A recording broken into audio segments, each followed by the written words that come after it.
આજની તારીખમાં દવા પીને હું મરી જઈશ। સુરેન્દ્રનગરના ખોડુ ગામેથી એક ચોંકાવનારો મામલો સામે આવ્યો છે, જ્યાં તળાવમાંથી એક યુવકનો મૃતદેહ મળી આવ્યો છે અને મૃતક પાસેથી એક સુસાઇડ નોટ પણ મળી આવી છે અને હવે પરિવારજનોએ પોલીસ પર ગંભીર આક્ષેપો કર્યા છે અને મૃતદેહ સ્વીકારવાનો ઇનકાર કરી હોબાળો કર્યો છે। શું જ સમગ્ર મામલો વિગતે વાત કરીએ આ અહેવાલમાં।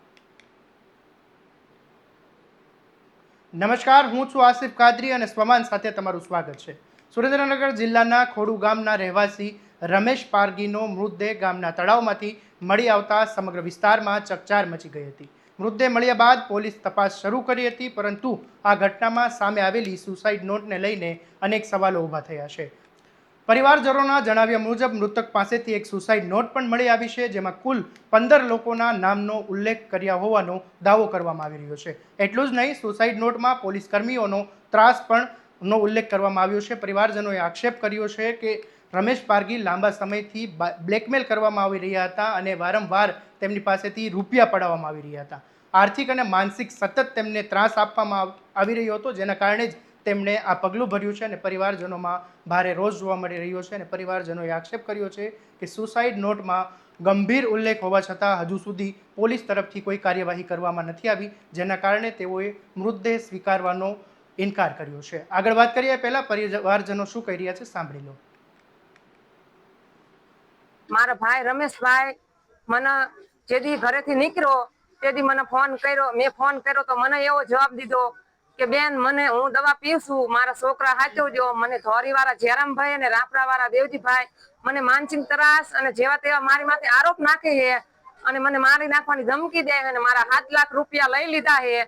તો મારા છોકરા હાચવજો, હું દવા પીને મરી જાઉં અને આ મને રિયા ધરપકડ કરે છે।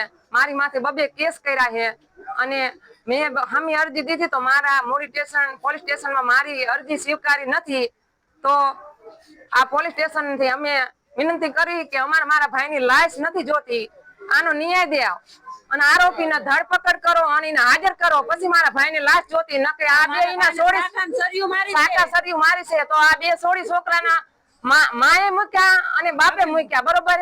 તો પોલીસ સ્ટેશન મને અમને આનો ન્યાય દે, ન્યાય નહીં દે ત્યાં લગીને અમે મારા ભાઈની લાશ અમારે ઉપાડવી નથી। રમેશભાઈ મારા ભાઈ છે।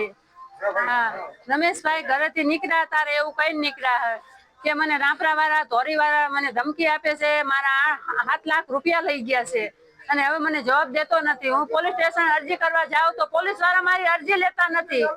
ધોરીવાળા એમ કહે છે કે તારી ચાય અરજી નહીં લેવા દેવી, અમે લાંચ આપીને તને પાછો પાડશું। તો સાહેબ, અમારે આનો ન્યાય જોઈશે। મારા ભાઈને સરિયું ચાકાથી માર્યો છે।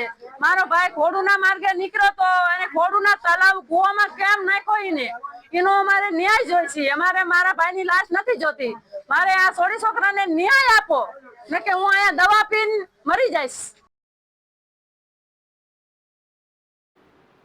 હોસ્પિટલ ખાતે પરિવારજનો અને સ્થાનિક લોકો મોટી સંખ્યામાં એકત્ર થયા હતા અને હોસ્પિટલમાં ભારે હોબાળો મચ્યો હતો।